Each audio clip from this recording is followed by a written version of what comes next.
Welcome to the Retail Tech Podcast, where we talk about the full spectrum of technologies and implementation used in omni-channel and online retail. Make sure to subscribe to our newsletter at retailtechpodcast.com, and we always look forward to your feedback. Today I'm talking with Richard Lee, CEO of Datawire, a company out of Cambridge, Massachusetts that's focusing on providing tools for microservices. Hi, Richard. Hi, Darius.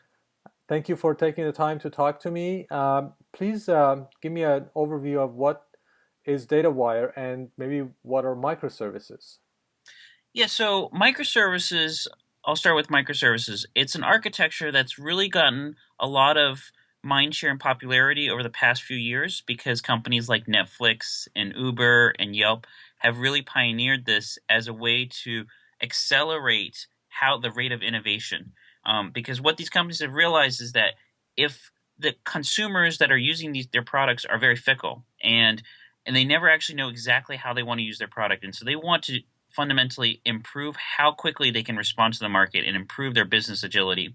And the way they do this is instead of creating one big monolithic application, they break that monolithic application out into smaller microservices. And the key thing is with each of these microservices, you have your own development team working on that microservice, and that team is empowered to ship that feature whenever it's done. And so instead of your traditional model where you have one feature that waits for everyone else's features, it gets integration tested and shipped to the market and made available, you actually have lots of teams that are able to independently iterate and test each of those features. And so we've seen this tremendously successful. Netflix, Airbnb, all these companies have basically adopted this model so they can quickly iterate and see what do their customers actually want. And if something actually works well, they invest more in it and they can quickly respond. And if something doesn't work as well, they can actually adjust and pivot. So that's really what microservices is. Okay. And then what does Datawire do? So the challenge with microservices, we've spent probably the past 18 months working with a number of different companies, and we found that you really have to build a lot of infrastructure in order to realize these benefits because it's a different kind of development model. And we realized, though, once you actually build this infrastructure, there's a lot of benefits. And so it really doesn't need to be that hard. And so what we've done is we've actually built a set of tools and technology so that any company can actually start writing microservices in just a couple minutes. So you don't actually have to. Netflix actually started with 30 engineers building out all this infrastructure, and now we have a cloud-based service, and you create an account, and 5 minutes later, you're actually running microservices. Okay, so by infrastructure, you mean software like hosting, space, DevOps processes, things like that, or is it also like an organizational aspect to it? Really, it's about having the software tools. So your developers themselves are coding microservices, and so in order to code microservices, they need special APIs above and beyond the APIs they currently use.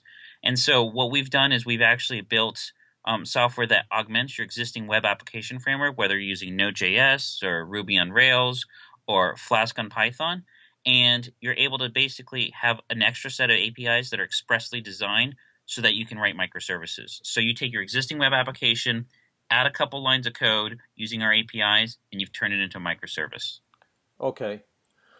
I think this is the key part for me that you mentioned was accelerating the rate of innovation. It's really key to understand what that really means because, as developers think about tools, they think, okay, how is this going to specifically focus on, my work in generating more code? But microservices goes beyond just the development and code generation. It's an organizational emphasis on innovation and rapid innovation and testing, right? That's exactly right. I think one of the key things is that if you look at how engineering organizations in the past have operated and been measured, it's been with how many features can you actually produce, right? And so if you use Scrum and Agile development methodologies, you may be familiar with story points. And I've been part of many meetings where the engineering VP says we do 50 story points a week, and then everyone says, well, how do we get to 60? And the engineering manager said, well, we'll hire 5 more engineers and we get to 60. And in a microservices world, and I think really the modern world today, that notion of measuring velocity in terms of features or lines of code produced doesn't make a lot of sense. I think what makes sense is how quickly you can actually respond to the market. So if someone gives you a piece of feedback and says, you know what, this is how we want to buy, then how quickly does it take for you to actually iterate and implement that feature and get it out to the door so that it can actually be tested in the market? Because that iteration speed is actually what produces true innovation. And you could be producing lots of lines of code, but they could be doing the wrong thing. And you never know if you're doing the right thing until some customer is saying, I'm paying money and using it the way I want it to be done. And so by using microservices, you can vastly improve your iteration speed. Right, right. By building the wrong thing, you mean a feature that technically may work fine, but it may not be what the customer wants. And this Exactly. is And what I've you're, never yeah. seen, and I'm sure, Darius, you've seen this too. I've never seen a feature that when you specify it on a piece of paper and then you deliver it to a customer, the customer says, that's exactly what I wanted, right? Yeah, yeah, I know. So this is interesting. So, like, microservices architecture stands like, goes with the acronym of MSA. I'm thinking from what you mentioned, you can take MSA and also call it modern services architecture or modern software architecture. It's really, and there is nothing bad or nothing judgmental about the previous architectures. It's just that this is an evolution, and it just makes sense to me. In my own company as well, I'm trying to see how we can do it with a much smaller team, but it just makes sense to do this because ultimately, if the customer doesn't like what you are building, you're not going to succeed. I think that's exactly right. I think if you look at how cloud applications are built today, they are still built using the same design principles as 20 years ago. And 20 years ago, Amazon didn't really exist, the cloud wasn't really there, and DevOps was not a term, right? And all of these innovations have really changed how we build and consume software. Yet we still build cloud applications the same way we did 20 years ago. And I think that over the next 20 years, everyone who's building cloud applications will shift to microservices. And so I agree with you, Darius. If maybe a better term is a modern services architecture.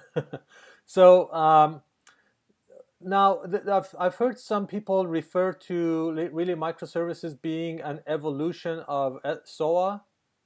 What are your thoughts about that?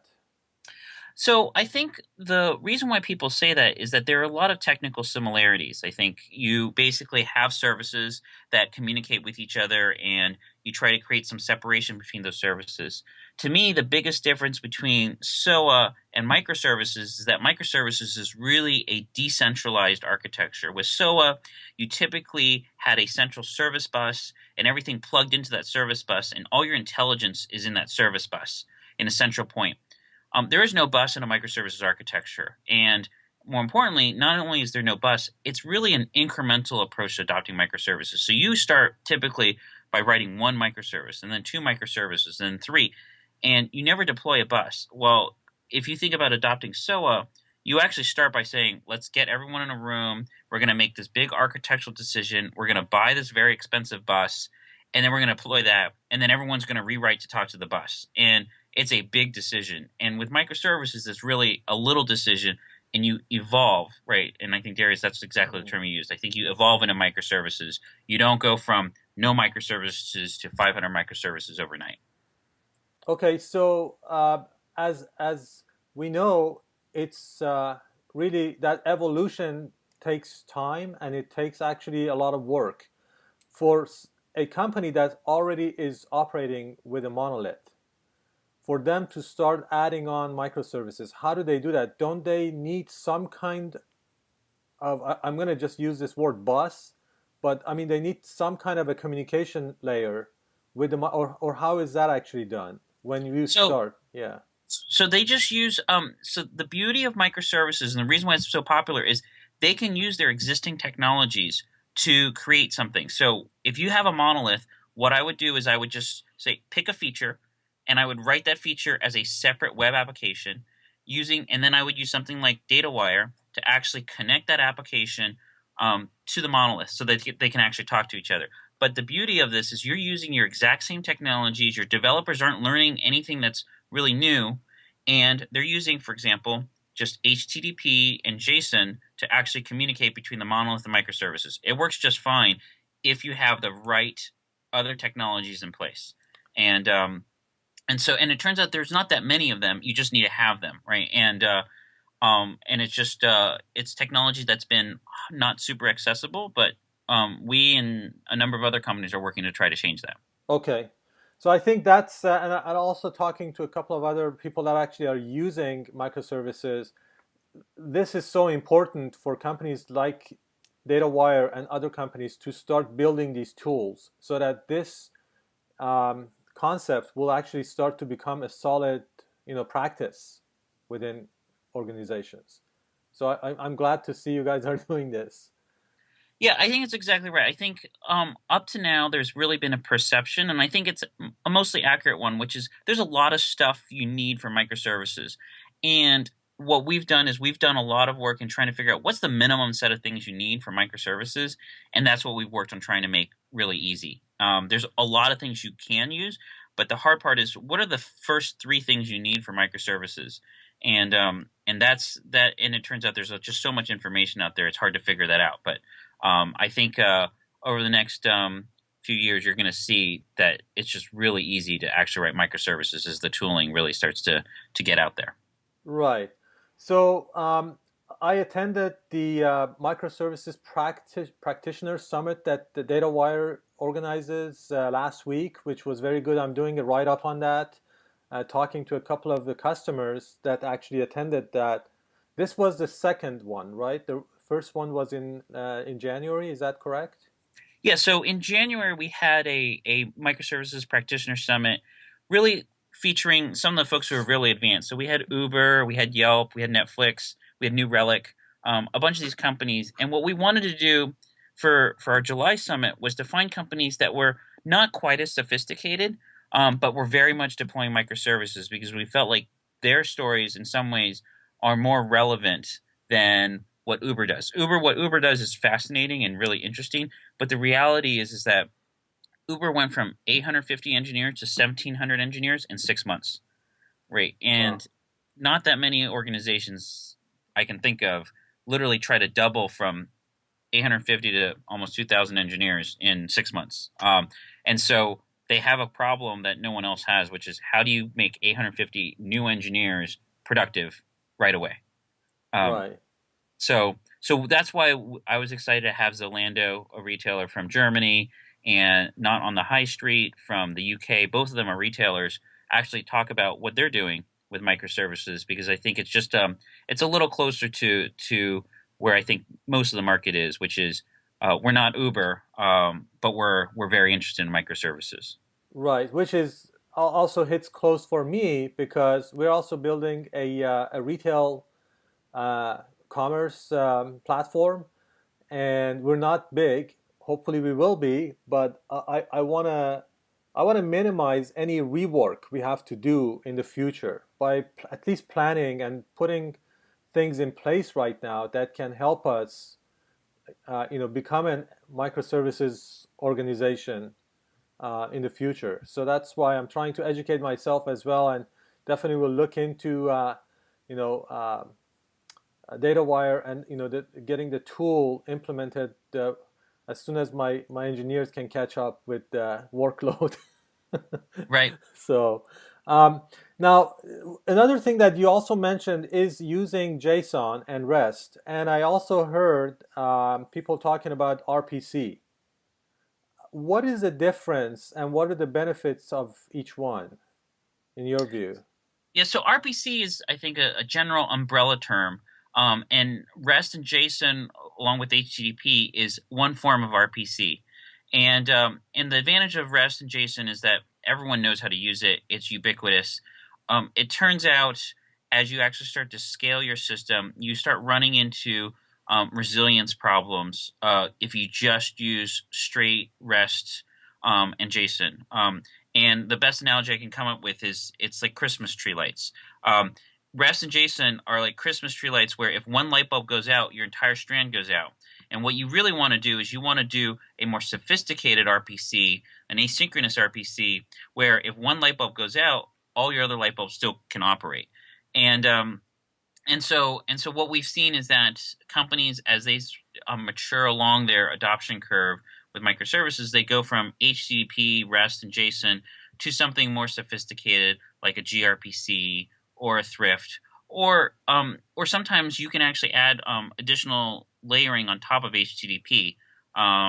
So, Datawire, we actually add circuit breakers, which is a way to actually protect the rest of your services from a single failure transparently, and that lets you actually go much, much further with just HTTP and JSON than you would otherwise. So there's a lot of different trade-offs. My general recommendation is stick with the technology you actually understand until there's a clear reason to actually move. There's no reason to actually adopt technology just because that's what the big guys do, because there are hidden costs there, right? Right, right. And you never know if you're going to get to that point.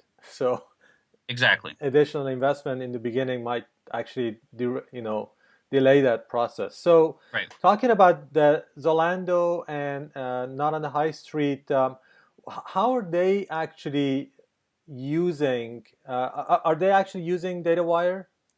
No, they've invested. They started adopting microservices while we were still in development, and actually, honestly, in Zalando's case, quite a bit before. We just think that their stories are very relevant, and the design choices and the architectural choices. They're not using our technology, but they're using the same architectural principles that we've actually implemented. The difference is, of course, the Zalando technology stack is not open source, so if you're interested in it, you can't get it. Same with not on the high street, and so you really need to implement all the things that they actually implemented, one way or the other. Okay, so they've basically built in the functionalities and the infrastructure that you are providing as a service to Correct. companies. Yeah, and we provide it as both. We have an open source component, which is an SDK that developers can use, as well as a cloud service that adds additional value. So we have two different components to the technology we provide. Okay. One question as far as like, when you talk about a large company that's trying to make a decision, who typically would make a decision to use microservices and eventually maybe like tools like Datawire in that organization? Is it the CIO or the CTO or We found it really varies. So sometimes we talk to the CTO or the VP of engineering, and it's a little bit more of a top-down decision. Sometimes it's a developer who actually starts by writing a microservice just as an experiment and shares it. What I would say is it's really an organic adoption process. It's very consensus driven, where different people say, okay, I think it's worth trying it out, and different people then eventually converge on a solution. The reality is that you will not be successful if your VP of engineering believes in your solution and your developers don't, or vice versa. And so we found that the person who starts that conversation really varies, but in the end, you're really trying to get everyone aligned around the concept, because it's really around, as we talked about, how you actually organize, how you choose to do software development, the metrics that you use. And so this all touches developers in some areas. The metrics is clearly more of a management function. So you really want to try to drive alignment over time with the entire organization. right? Ultimately, the management really has to be behind this for it to work because it requires change. Right. And what we found is that that's actually the easy part. It's really getting the developers on board, is sort of some more challenging things. We're seeing so many conversations, so many different companies about microservices at even a board level. Because board members are hearing their different companies are all adopting microservices, and they're asking their companies, what are you doing about microservices? Because if we don't adopt microservices, we're concerned that our competitors will, and they will out innovate us. Right. So on a technical uh, aspect, if somebody wanted to start using Datawire, it's pretty quick to start using it. You mentioned like just adding a couple of lines of code. Is there any training? What kind of training is involved? So what we've done is if you actually go to the Datawire website, you can actually create a free account in our cloud service, and there's a wizard that actually does a little tutorial of our API. It's 5 steps. It tells you how you install things. It gives you the key API calls you need. You pick your language that you use. So it has tutorials in 4 different programming languages, and then off you go. So we've tested this. We've had a number of folks who actually have used this successfully, and so that's all you really need to do.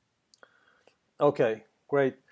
One of the other things that came out in the summit last week was the question of uh, having the teams that are building these different microservices being independent in even selecting what software languages they want to use. So there was a question as to how do you ensure if you have people using 10 different pieces of software in your organization and one of them leaves, how do you support that if somebody just, they have that level of independence. So in your experience, how do companies manage that, So it organization varies. aspect? It's a great question. It really varies. Some companies, they actually just universally dictate and say every single service is going to be written in this language, right? And there's a sort of an official set of languages. Other companies are much more lenient, and they basically let the organization or the developer teams actually choose specific technologies, and as long as they conform to common standards, because you do need some common standards around, for example, logging or discovery or how you actually deploy your software, because you don't want to have some people deploying on Amazon and some people deploying in Google and some people deploying on Microsoft. Um, but but if you create a common set of standards, and more importantly, you make it easy to adhere to those standards. So it's not just creating a document, but you're creating a process and training and documentation for those things. Um, Maybe sometimes some technology, then that's really how you actually drive standards. And I think so. It really, to answer your question, it really just varies. I think it just depends on the kind of culture and organization that you're trying to build. Okay, so you could actually still have a microservices architecture, but use a specific tool set. Yes. Yes. Yep. So HubSpot, which is a publicly traded company that provides marketing software, spoke at our first summit, and they're 100% Java, and they have thousands of microservices. Um, Netflix, on the other hand, they also have thousands of microservices, but they actually use multiple languages at this point, right? So they don't have 20 languages, but they actually are actively experimenting with 4 or 5. They're primarily Java and JavaScript, but they've been adding more languages as they could go along. So it really just depends on the organization and some of the trade-offs of having more languages versus less. Okay. One more question I have is regarding the DevOps 2.0, as the term is evolving into right now. What is the connection between microservices architecture and DevOps? So you need DevOps in order to really deploy microservices at scale. And the reason for this is if you write a microservice, you want it to be automatically deployed into production. And that's really a DevOps function. And imagine over time, you're going to want hundreds of microservices. And so even if you have one microservice, you might be able to manually deploy this into production.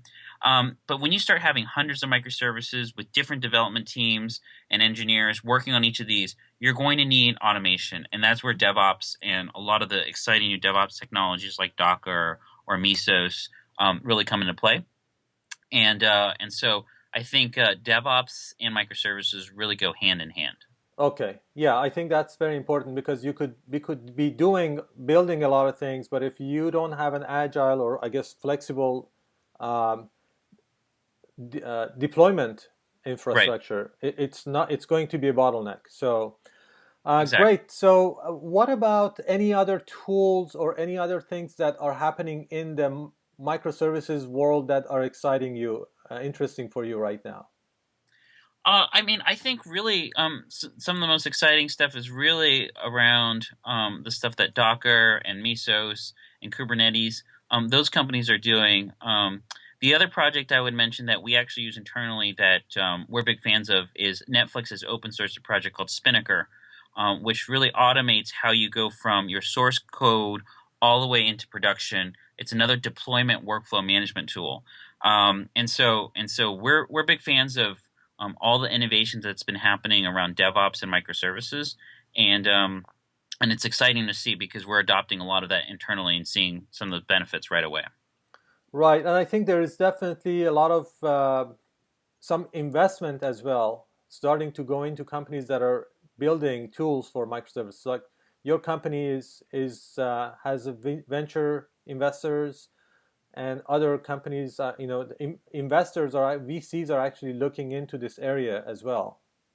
Yeah, I think it's because if you look at a lot of the more mature venture-backed companies, like Twitter or Facebook, um, you know, Airbnb, all these companies have raised lots of capital and they're all adopting microservices. So inevitably, the VCs are saying, okay, there's something to this, and so we're starting to see just lots of interest across the board in microservices, and certainly the investment dollars are also there as well. Okay, great. Well, thank you so much. I think this was really the tip of iceberg as far as the your knowledge and experience, but I think it's a good start, for people, especially like executives and people that have to make decisions on how to invest and what to plan, how to strategize for the future of their organization. They need to know some of these things so that they can make the right decisions. So I appreciate it, and hopefully we'll get to get more and more updates from Datawire. When's the next summit, by the way? So we're probably planning a mini summit in later this year, and then we're going to have an in-person summit in January of 2017 in San Francisco. So, Oh, okay, great. Fantastic. Great. Thank you so much, Richard. It was a pleasure talking to you. Darius, pleasure's mine. Have a good day. Take care. Thank you. Bye bye. Thank you for listening. We hope you enjoyed this episode and would really appreciate rating us on Stitcher or iTunes. Also, make sure you subscribe to our newsletter at retailtechpodcast.com to be notified of new episodes, updates, and special announcements.